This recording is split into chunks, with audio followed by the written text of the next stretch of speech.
Olá, queridos, que a graça e a paz de Deus e de Cristo esteja com você nesse dia, que possamos ser ungidos com o Espírito Santo do nosso Deus, ainda em continuidade nossa série de estudos sobre a voz que clama, história e profecia no Novo Testamento.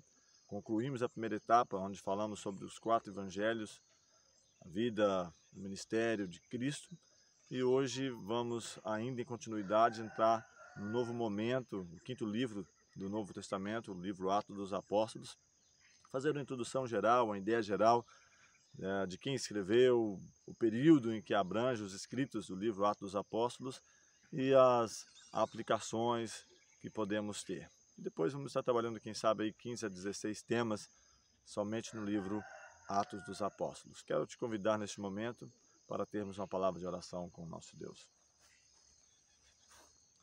Amorável Deus, bondoso Pai, te agradecemos pelas vitórias até aqui alcançadas e que nesse projeto trabalharmos os principais temas do Novo Testamento e que o Senhor se faça presente no nosso viver. E hoje, ao iniciar uma nova etapa, falando sobre o livro Atos dos Apóstolos, que sejamos ungidos pelo Teu Santo Espírito. Dá-nos a Tua graça e Tua paz. Te pedimos essas bênçãos e agradecemos em nome de Jesus. Amém. Então, queremos trazer algumas considerações sobre o livro Atos dos Apóstolos. Quero inicialmente abrir a palavra de Deus, o próprio início aqui, capítulo 1, a partir do versículo 1, ele diz o seguinte: escrevi o primeiro livro, em algumas traduções fala o primeiro tratado, ó Teófilo, relatando todas as coisas que Jesus começou a fazer e a ensinar, até o dia em que, depois de haver dado mandamentos por intermédio do Espírito Santo aos apóstolos que escolhera, foi elevado às alturas. A estes também, depois de ter padecido, se apresentou vivo com muitas provas incontestáveis, aparecendo-lhes durante 40 dias, falando das coisas concernentes ao reino de Deus. E comendo com eles, determinou-lhes que não se ausentasse de Jerusalém, mas que esperasse a promessa do Pai, a qual disse ele: de mim ouvistes. Porque João, na verdade, batizou com água, mas vós sereis batizados com o Espírito Santo não muito depois destes dias. Então aqui, a parte inicial, ele apresentando esse trabalho, ele fala o primeiro livro, o primeiro tratado, é claro, está se referindo ao livro de Lucas, que traz o seu nome, Lucas conhecido como Lucas Evangelista, ou o médico, e ele então fala do primeiro tratado. A princípio, nos é dito que não havia uma divisão formal entre o livro Lucas e o livro Atos dos Apóstolos. Depois, para distinguir, então houve essa separação. Ele até mesmo menciona que ele escreveu o primeiro tratado, o primeiro livro, daquilo que Cristo não simplesmente viveu, mas também que Cristo ensinou, daquilo que ele fez, daquilo que ele também ensinou aos discípulos. E ele dá uma continuidade, narrando então, no primeiro século, os acontecimentos, a obra dos apóstolos.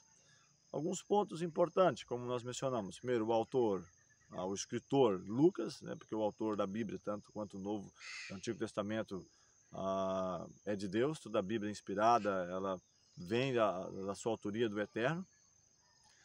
E aqui Lucas, ele relata, faz essa narrativa do primeiro século, dos acontecimentos, dos eventos, começando, o ponto inicial aqui ele menciona,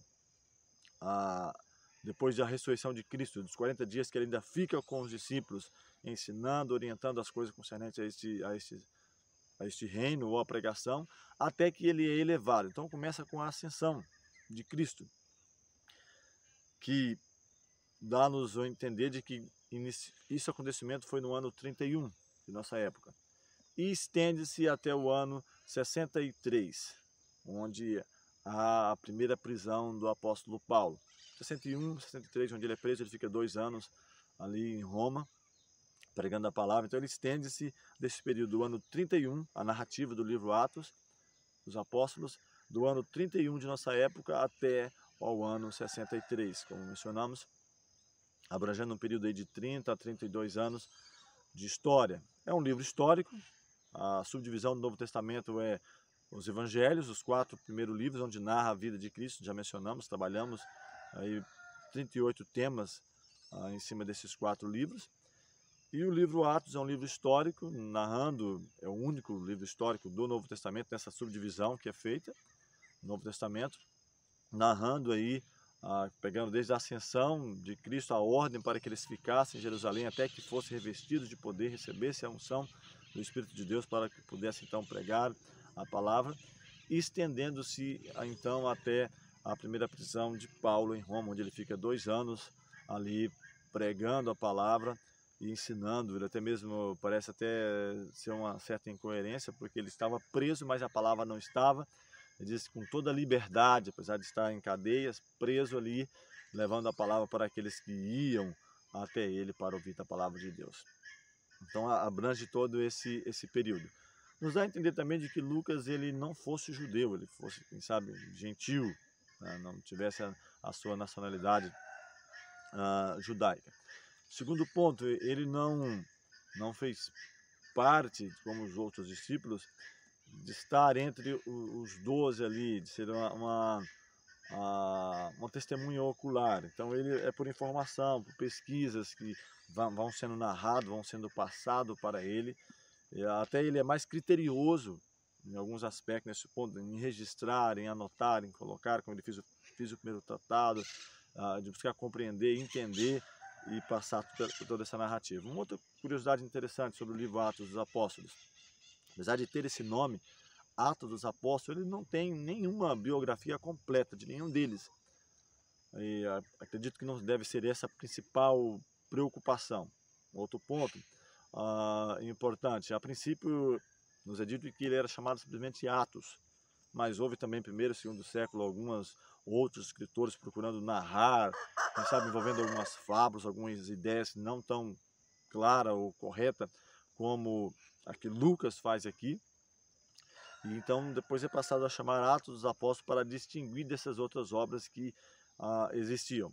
Dos apóstolos aqui, propriamente dito, inicia-se com algum destaque João, Pedro, Tiago. Os demais não há um grande relato. E depois o que mais se destaca é Paulo, o apóstolo Paulo. A partir da sua conversão, Saulo passa a chamar-se Paulo, e grande parte do livro Atos dos Apóstolos é justamente em narrar ali a sua obra, o seu trabalho, as viagens, a primeira, a segunda, a terceira viagem missionária. E Lucas, ele vai narrando passo a passo. Inicialmente, se você pegar, e vou estar trabalhando isso, hoje é uma ideia geral sobre o livro, vamos ter tempo para trabalhar pelo menos 15 a 16 temas no livro Atos dos Apóstolos, mas uma ideia geral inicialmente, quando eles ficam em Jerusalém para receber essa promessa, como o próprio Cristo mencionou, de Deus, de receber ali o Espírito Santo, ser batizado com o Espírito Santo para que pudesse então pregar. Inicialmente eles ficam pregando em Jerusalém. Havia uma ordem, onde era dito em Jerusalém, Judéia, Samaria e até os confins da terra. E eles então se acomodaram ali, trabalhando dentro das fronteiras de Israel, quando houve perseguição, que aliás o próprio Saulo de Tarso participou ativamente, até mesmo da morte de Estevão, um dos 7 diáconos que foram depois agregados, estava entre eles provavelmente, mas não tinha uma função designada, como quem sabe os apóstolos de pregação, e foi chamado para atender as necessidades ali, mas se destacou como pregador, como mensageiro, e infelizmente não pôde dar seguimento ao seu ministério, foi morto, e serviu como base para até mesmo a conversão de Paulo. E Lucas, ele consegue ver, se verificarmos capítulo 7, onde muitos dos judeus, sacerdotes, então é agregada agora a nova fé. Eles, quem sabe, não tinham tanta liberdade de estar no templo pregando devido a algumas perseguições, mas que começa um novo ministério e que expande-se e que deve entrar em destaque também nos nossos dias e concluir a obra de Deus também no tempo que estamos vivendo dessa forma, de casa em casa. Então ele estava de casa em casa, no partir do pão, na comunhão, no estudo da palavra, mas também se socializando uns com os outros, de estar juntos, de ter as coisas em comuns. Ninguém disse que o que tinha era propriamente seu. mas eles se apoiavam mutuamente, se ajudavam em suas necessidades. Conseguiram, depois desses 40 dias que Lucas menciona, que Cristo ainda esteve com eles, dando orientações, dando ensinamentos, diz que eles ficaram ainda mais 10 dias em oração, em comunhão, tirando, quem sabe, algumas divergências, algumas ideias preconcebidas, aquela ideia de quem sabe quem é o maior, quem é o mais importante. Estava preparado o caminho, desobstruído, quem sabe, para que pudesse receber a unção do Espírito de Deus para proclamar a mensagem. Então, Atos 7 narra isso.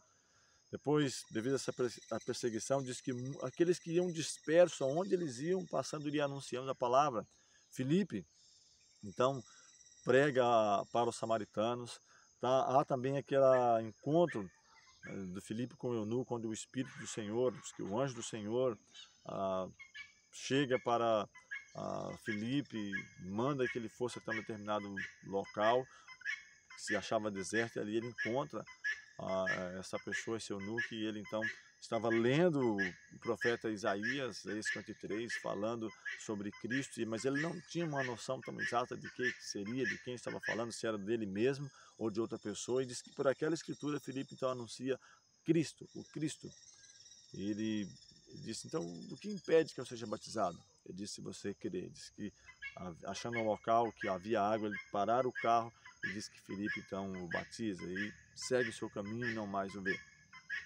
Lucas também contempla, narra, onde o apóstolo Pedro, em Atos 10, ele tem aquela visão daquele lençol zoológico, vamos dizer assim, e onde ele fala com o centurião romano, o centurião Cornélio, e ele entende, através daquela visão, onde Deus diz, mata e come. Ele diz, mas Senhor, nunca comi coisa comum ou imunda. Deus diz, não faça comum aquilo que o Senhor purificou.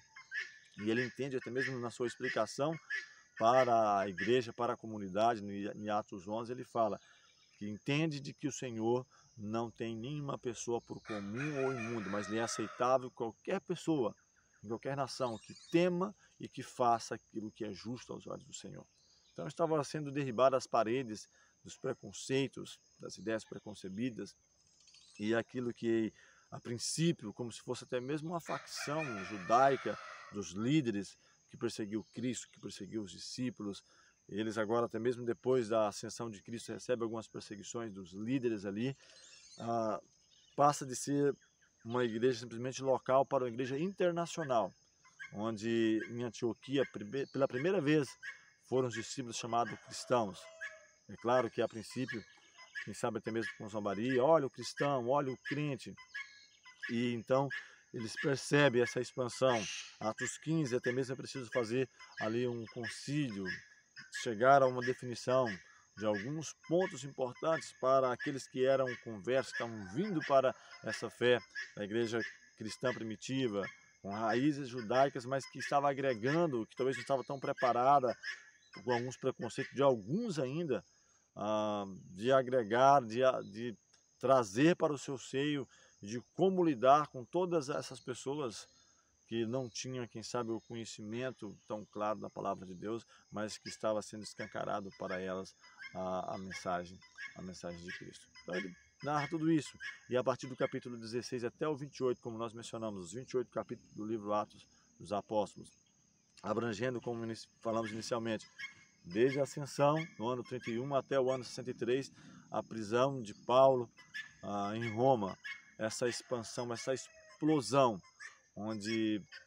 Paulo, Pedro, Barnabé, Silas, Timóteo, outros tantos que foram convertidos ali, inicialmente dos discípulos, como mencionei, não narra toda a biografia de cada um deles, mas fala de toda essa explosão da pregação do Evangelho. Eu quero só ler mais um texto, no próprio Atos, capítulo 4, porque eu até mencionei de que não é a intenção do autor fazer essa narrativa de todo o trabalho ou a biografia de cada um desses apóstolos, apesar de ter o nome Atos dos Apóstolos, mas aqui tem algo que nos chama a atenção. Capítulo 4, a partir do versículo 24, diz assim: ouvindo isso, a igreja estava em oração devido às perseguição, Pedro e João tinham sido presos. E aqui diz que ouvindo isso, diz o texto que unânimes, em uma só voz, eles levantaram a voz a Deus e disseram: Tu, soberano Senhor, que fizeste o céu, a terra, o mar, tudo que neles há, que disseste por intermédio do Espírito Santo, por boca de Davi, nosso pai, teu servo, que se enfureceram os gentios, os povos imaginaram coisas vãs, e até mesmo fala, levantaram reis, Pôncio Pilatos, Herodes, o povo de Israel, os gentios, todos contra o Senhor, ele fala, e contra o seu ungido. Coisas essas, versículo 28 fala, para fazerem tudo que a tua mão e o teu propósito predeterminaram, que a profecia já havia apontado, não era algo estranho, eles estavam entendendo isso aqui. E o versículo 29 eles dizem: Agora, Senhor, olha para as suas ameaças e concede aos teus servos que anunciem com toda a intrepidez a tua palavra. Verso 30 ele diz: Enquanto estendes a mão para fazer curas, sinais e prodígios por intermédio do nome do teu santo servo Jesus. Verso 31, fechando o pensamento, tendo eles orado, tremeu o lugar onde estavam reunidos. Todos ficaram cheios do Espírito Santo e com intrepidez anunciava a palavra de Deus. Então aqui eles, gratos até, apesar das perseguições, em uma só voz, pede ao Eterno, dirige-se ao soberano. E queremos destacar que o Ser Infinito se manifestou em poder. Vamos falar sobre isso dentro em breve, sobre a descida do Espírito Santo. O Ser Infinito, o Eterno, através de Cristo, derrama abundantemente do seu Espírito. E aqui ele diz: estendes a tua mão, enquanto estendes a tua mão, atribuindo ao Eterno todos os milagres, as curas, os poderes, em nome de Cristo Jesus, para atuar. Diz que enquanto eles oravam, tremeu o lugar onde estavam reunidos. Talvez falte isso em nossos dias. As orações dos servos de Deus, tremer o local onde está, onde o Eterno, através de Cristo, do nome de Cristo, atuando para que grandes obras sejam feitas e a mensagem alcance a todos os confins da terra. Isso é uma ideia geral, como nós mencionamos, dessa expansão, saindo de simplesmente Jerusalém, Judeia, Samaria, e expandindo, como mencionei, Antioquia, a Tessalônica, Bereia, Atenas, até chegar ao centro do mundo na época, Roma, no ano 61, 63, onde Paulo fica pelo menos 2 anos, a sua primeira prisão e termina ali então a narrativa de Atos, mas depois estende-se as cartas e chegando até o Apocalipse, falando de toda a expansão e o crescimento da igreja e chegando aos nossos dias, é claro, onde estamos vivendo no tempo do fim e a breve volta de Jesus. No nosso próximo estudo vamos falar ainda sobre uma ideia ainda geral, o propósito de Deus para com a sua igreja, desde a igreja, quem sabe, no deserto, nos dias de Cristo, os apóstolos, e em cada século, em cada geração, o propósito de, através da igreja, alcançar o mundo. Quero te convidar mais uma vez a falarmos com o nosso Deus. Eterno Deus, te agradecemos por essa mensagem, essa visão geral, bem simples, mas falando um pouco sobre o livro Atos dos Apóstolos, da expansão da mensagem do Evangelho, alcançando o mundo habitado da época, e que também venha alcançar em nossos dias até os confins da terra, para que Cristo volte muito em breve. Pedimos perdão daquilo que houvermos falhado e rogamos a tua graça e a tua paz em nossa vida. Rogamos a unção do teu Santo Espírito no nome de Jesus.